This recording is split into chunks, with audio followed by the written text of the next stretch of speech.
Good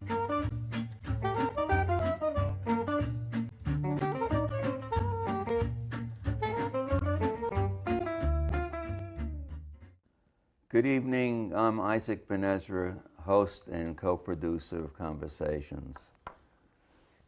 Tonight we're going to talk about the Yankee, Vermont nuclear power plant, which is approximately 32 miles from Amherst Center.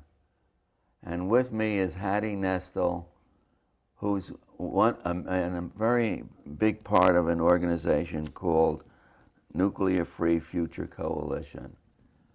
Now, what's interesting about the Yankee plant is it's identical to the Fukushima plant that went up in fire and destruction on March 11 in Japan.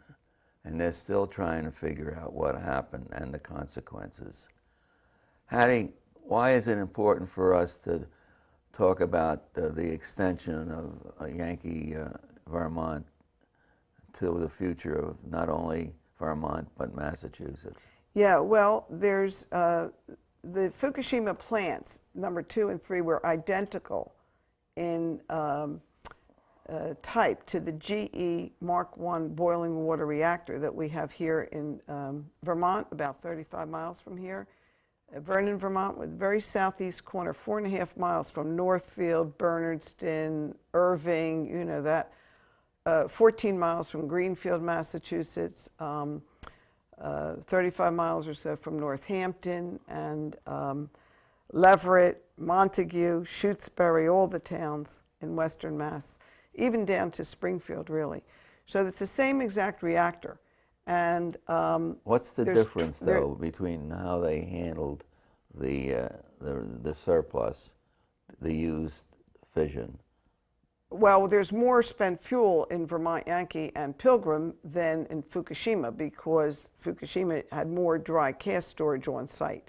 And it's very expensive to put dry cast spent fuel rods into on site. So they leave it in the spent fuel. But that wasn't affected, that part of the plant? Well, it was affected. It was also. But they have fewer spent fuel rods than we do. We have 4 times, both in Plymouth and Vermont Yankee, 4 times the legal limit that they were actually licensed for when they were licensed in 1972 and 73. These are old plants.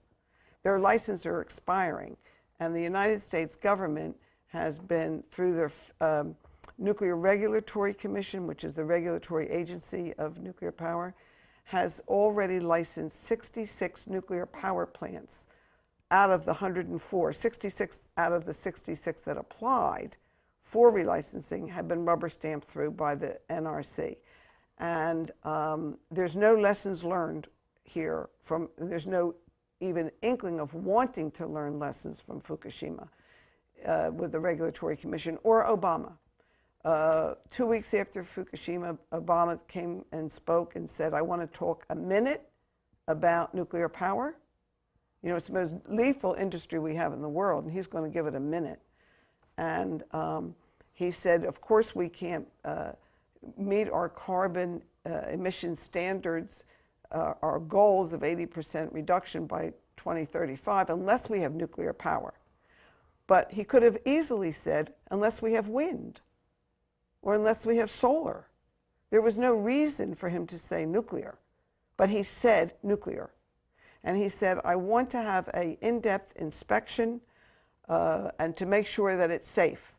And this is within 2 weeks of Fukushima, and the consequences of which we won't know. We won't live to know the devastation and the death that will occur from Fukushima to the sea life, you know, the coral reefs, the seaweed, the sea mammals, the fish, the turtles, the plankton, whatever is living in the ocean, because millions and billions of gallons of contaminated water have been dumped in the ocean. How about the people? And the people. We will never, they can't eat the beef that was grown around Fukushima. They can't drink the tea. They can't eat the seaweed. They can't drink the milk. They can't drink the water. And of course, if Vermont Yankee goes, we're more affected in Massachusetts than the state of Vermont. How's Our that? population areas are closer to Vermont Yankee than for example, the capital of Vermont is in Montpelier, which is about 150 miles away, whereas Boston is about 50 miles away from Vermont Yankee. And the Quabbin Reservoir supplies the water for the Boston area, and that would be finished. That would be all radiated if Vermont Yankee were to go. And we're also close to Pilgrim, which is in Plymouth, Massachusetts, and we're not too far. Some of our state is very close to Seabrook, very close, right on the border. These plants were put right on the border. 4.5 miles from the state line is where Vermont Yankee is. So it's no distance at all. And Gregory Yasko, who's the head commissioner of the NRC, had mandated in Japan that any Americans living within 50 miles of Fukushima should be evacuated. So if we're talking about an evacuation of 50 miles, we're going down to Hartford, Connecticut, Springfield, close to it, Springfield, Chicopee, West Springfield, all the towns in the area of Western Mass. Let me ask one question. How much of that land in Fukushima is now no longer habitable? Well, they've discovered hot particles now 80 miles from Fukushima, 80 miles. So that would include Hartford, Connecticut. So it's 80 miles away, and if it's in the soil 80 miles away, that means the cows can be eating it. The bunny rabbits going through are going to be contaminated. The children that are playing on the grass, the cows that drink the milk, eat the grass, their milk will be contaminated. And we really don't know. This country is being censored from knowing what radiation particles are coming into this country here and now from Fukushima.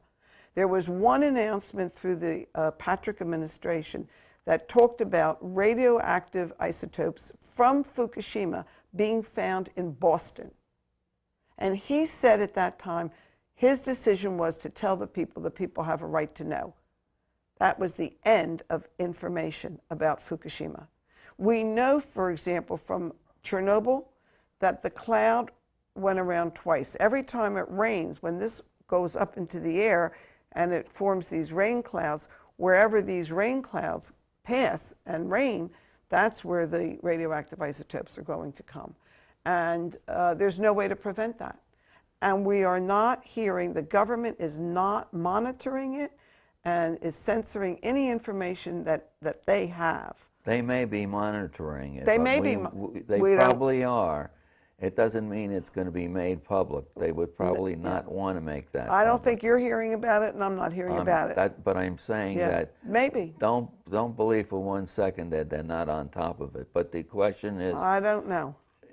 I think they don't want to know. Well, they don't want us to know, possibly. I'm not arguing with you. I'm simply saying a lot of things are kept from the American people. You know, you were asking me before what's happening in the rest of the world regarding nuclear power. Obama, I started to say, talked about his 1 minute on nuclear power, and he said, of course we have to have it.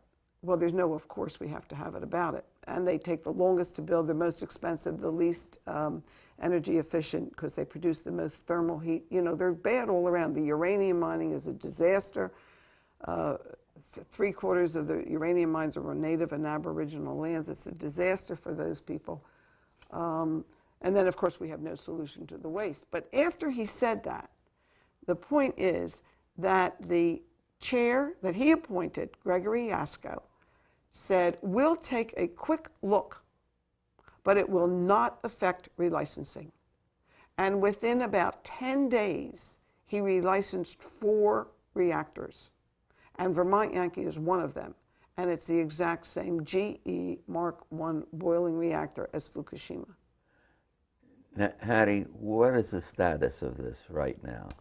The status of Vermont Yankee is that the legislature voted in February 24th, 2010, with a vote, the Senate voted, with a vote of 26-4 against issuing a certificate of public good for Vermont Yankee to be relicensed by the state. Now, the federal government has done it, but it's being challenged. That's right. By the state. Well, the state is saying no. They're saying we have a law, they passed a law giving themselves the permission to decide whether they should have a nuclear power plant in the state or not. And they're convinced that it's a states' rights issue. And now, Governor Patrick, I understand, has entered into it via an amicus curiae brief in support of the state of Vermont. That's right. Right. Entergy, the corporation that owns Vermont Yankee and Pilgrim, is suing the state of Vermont. They're suing the governor, the attorney general, and the Department of Public Service. That's the lawsuit that's going on. They brought a lawsuit which happened several weeks ago, about 3 or 4 weeks ago now, in Vermont, in the U.S. Circuit Court in Brattleboro. And I was in the court hearings. I was a witness to what was going on there. And it was presided by Judge Murtha, and Entergy wanted a injunction to say that the vote that happened in Vermont should be held, and there should be an injunction against that vote, so that this lawsuit can go through the courts, whether it goes up to the Supreme Court or wherever, an injunction allowing Entergy, that owns Vermont Yankee, it's a Louisiana, Mississippi company, allowing Entergy to continue operating past its license termination date, which is March 12th, 2012. So there's only a few months. And what they said during that court case was very interesting. The person who orders the fuel rods, which is the enriched uranium rods that are the fuel for the reactor, was in court and testified. And he said that if Entergy didn't have a decision on the injunction by July 23rd, they might have to shut down, because they have to order the fuel rods by July 23rd in order to, this is 1/3 of the fuel rods get changed every 18 months. So they must order 1/3 of the amount of fuel rods to go in October. And if they didn't order them by July 23rd, they wouldn't be able to get them by October. And if they're only going to be able to operate until March, they don't want to spend the $65 million that they cost to buy and install. Hattie, what was the outcome? But the outcome was Murtha said no injunction. He ruled in favor of the state against Vermont Yankees. But you know what Vermont Yankee has done? They've ordered the fuel rods. So that was yeah. They were massaging the court. Yeah, they ordered, and you know, this is not there's a constant barrage of lies, and that was the main reason, I think, that they got that kind of vote, 26-4 from the Senate, because what had happened is there's a nuclear engineer that lives in Burlington, Vermont. He was appointed to a public oversight panel by the state to investigate whether Vermont Yankee was reliable and in the interest of the public good of the citizens of Vermont to continue operating past March 12th, 2012. And he said, he interviewed all the top executives, 11 of them, vice president of this, that, and the other thing. And he said to them, are there any pipes underground of Vermont Yankee that could leak tritium or other radioactive substances? Because it's known that this is happening all over the country. And 11 of them, in front of the Department of Public Service, under oath and on the record, said there's no pipes that can leak tritium underneath Vermont Yankee. And within months of stating that, tritium leaks manifested in the monitoring wells that they're forced to monitor of tritium leaks. And the tritium leaks, the federal government allows the tritium leaks to be 20,000 picocuries per liter into the water. But Vermont Yankees monitoring wells revealed 2.5 million picocuries per liter. That's how many times? We were trying to figure that out the other day. I don't know, maybe 1,000 times or something. So because of those lies, the senator, who is now governor, Peter Shumlin, called the vote in the Senate, and they voted. And I watched that vote on television. It was live, and you could watch it. And I heard Republicans saying, this is a no-brainer. We have to shut this place down. You know, we can't have this kind of lying going on. You know, so it is a bipartisan decision, overwhelmingly. Oh, yeah, overwhelmingly. The only 4 that voted, you know, were 2 of them, I think, around that, you know, in the Vernon area. It's in the town where of the Vernon. jobs are. Yeah, where the jobs are. So they use that job thing, too. You know, they say they've got 650 jobs, a third from New Hampshire, a third from Vermont, and a third from Massachusetts. And that, without Vermont Yankee, you know, where are those jobs going to go? But the reality is that renewable energy provides more jobs than nuclear power by far. Is Vermont on the way in that direction? Oh, yeah.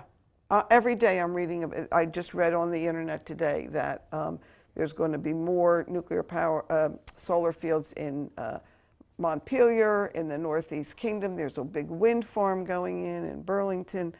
But I want to also mention about the rest of the world. The European Union, 11 of the European Union member states who don't currently operate any reactors formed an alliance against nuclear power.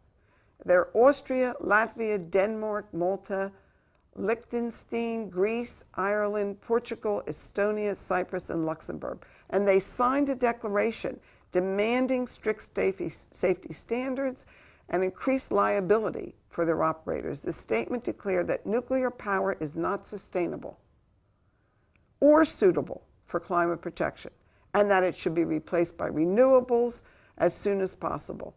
And the declaration will be presented at the EU Environment Ministers' Council in June. Germany responded very swiftly. Angela Merkel had been doing exactly what the United States is doing, extending these licenses of the old nuclear power plants. She immediately shut down 8 that were the oldest nuclear power plants, and she is keeping them shut down. But what happened in Germany is that for years now, there have been hundreds of thousands of demonstrators in the streets protesting these license extensions. And they continued, but in addition to the protests, the Green Party ran candidates in prominent areas, business communities, etc.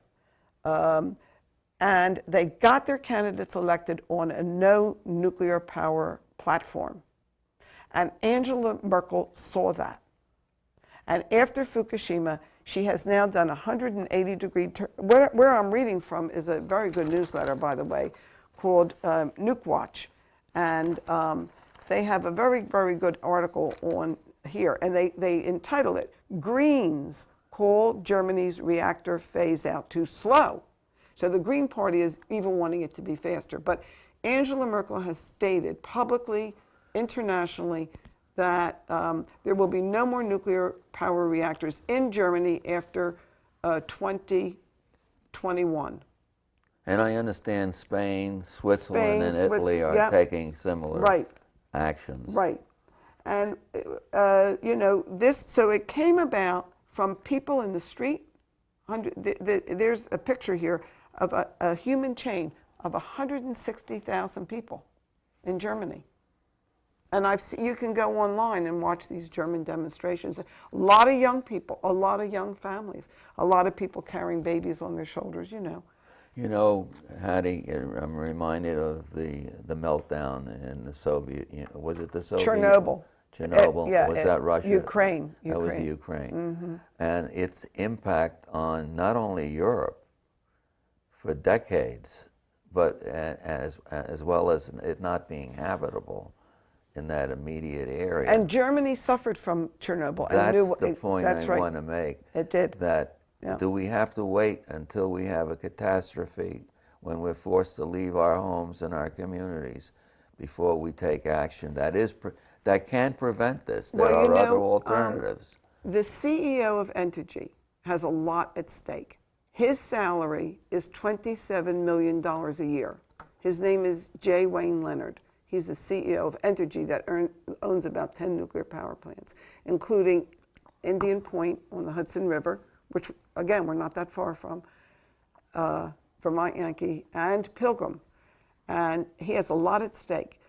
There's millions, multi-millions of dollars spent by lobbying and campaign contributions to keep this industry going. And the reason Obama is compromised is because he accepted tens of thousands, maybe I think more, hundreds of thousands, a couple $100,000 from Exelon, which is the #1 nuclear power corporation in the United States. Which is a perfect example of how money corrupts policy at the government level, at the Because federal, state, he had spoken particular. out a couple years before about that nuclear power was not safe. And now it's safe. Since Fukushima, now it's become safe. Hattie, if you had your wish, what are people able to do? What's possible right now? Because I think people watching this would want to know, Yeah. well, what can I do? You know, there's several things. One is you can join the Nuclear Free Future Coalition of Western Mass. We meet the third Thursday of every month at 9:30 in the morning at the AFSC office in Northampton. You can join us. And we have your webpage. Yes. Would you read it? We have, it's... We'll make sure it's on the yeah, television. office at afscwm.org. And the number is 413-584-8975. That's the American Friends Service Committee. That's one thing. The other thing is we've been having a postcard campaign to DeVol Patrick. We have these postcards for people to sign and send in, and it's asking him, because particularly, even more so, here in Massachusetts regarding Pilgrim. Pilgrim is now noted to be, according to the NRC itself, the second most dangerous nuclear power plant in the country, and Indian Point is #1. In New York, on the Hudson. In terms of fault lines. Okay. So what this is asking is that he speak up and act against the continued operation of the second riskiest plant in the United States for severe active reactor core damage, and assume the leadership of his position to make the danger known and continue to support Western Massachusetts by adding your voice to the campaign to close Vermont Yankee. And I understand the new governor of Vermont, of New York, I'll get it right. Cuomo. Has taken a very strong position. Strong stand. So we have New York, Vermont, and Massachusetts. That's right. And we have Massachusetts joined in the Vermont as an amicus brief with the state of Vermont. So there's no doubt about Massachusetts' position.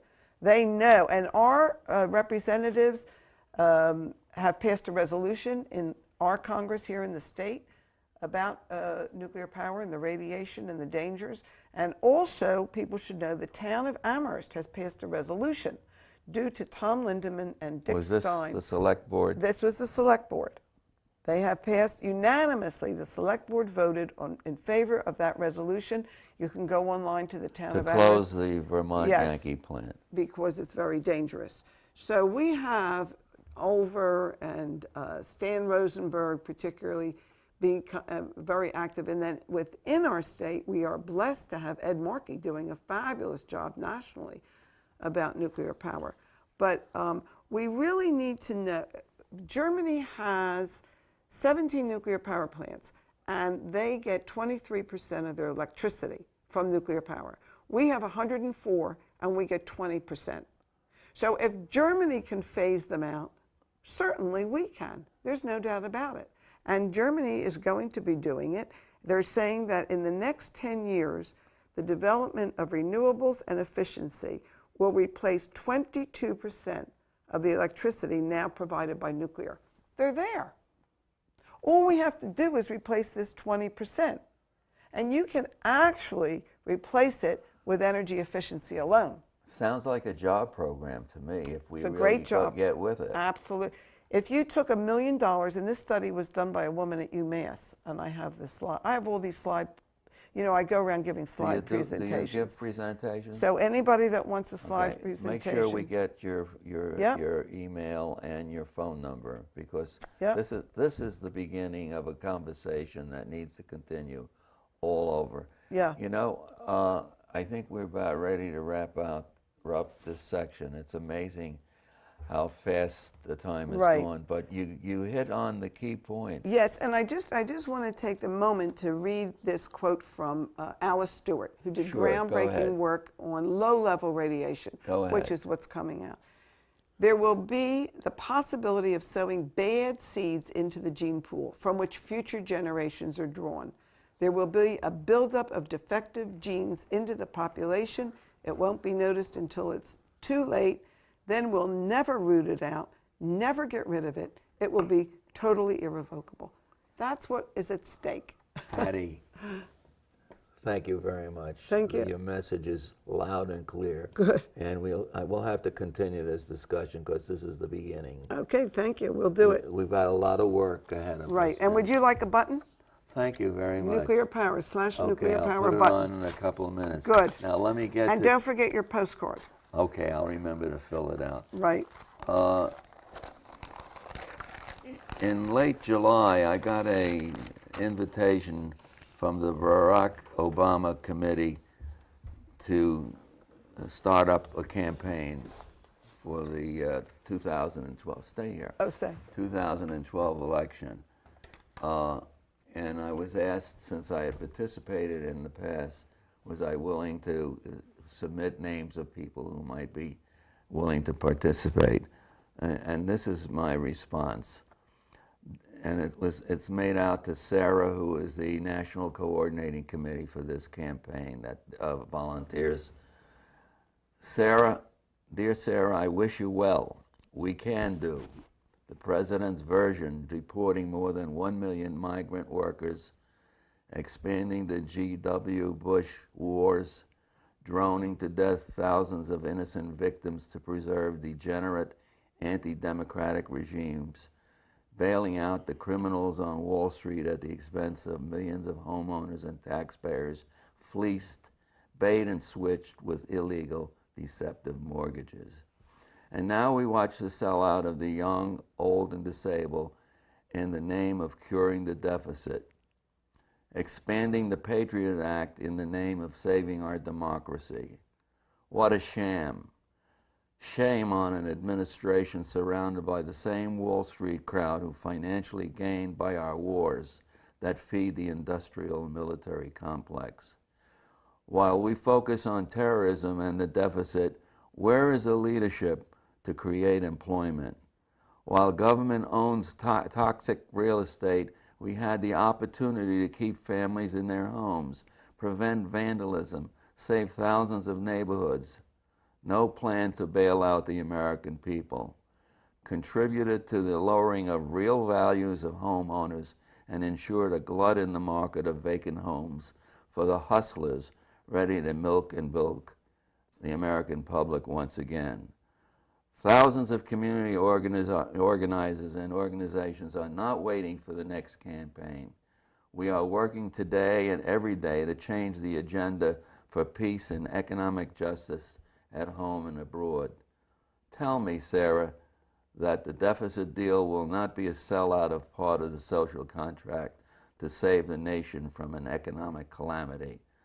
Obama is not FDR, so I guess we can tell the poor, move over, here comes the middle class. Isaac BenEzra, yes we can, but let's keep hope alive. And that's it for tonight. I invite other points of view. These are my viewpoints and not the station. And that's the beauty of ACTV, that we have a voice, the people have a voice. And without dissent and without questioning the people who make policy, we don't really have much of a government. And in Amherst, there's always 20 opinions for 5 issues. So why not continue the conversation? Call me or send an email to Amherst, actv.com and mail it to me, Isaac BenEzra, and I will be glad to respond to your questions or requests to come on air. And finally, I've invited Congressman Oliver, I've invited Jim McGovern from the who voted against the deficit bill to come on air and take questions from the audience. So we'll continue this discussion. Thank you to the staff and the volunteers for making this program possible. Good night, and let's get going. Let's keep working for peace and justice.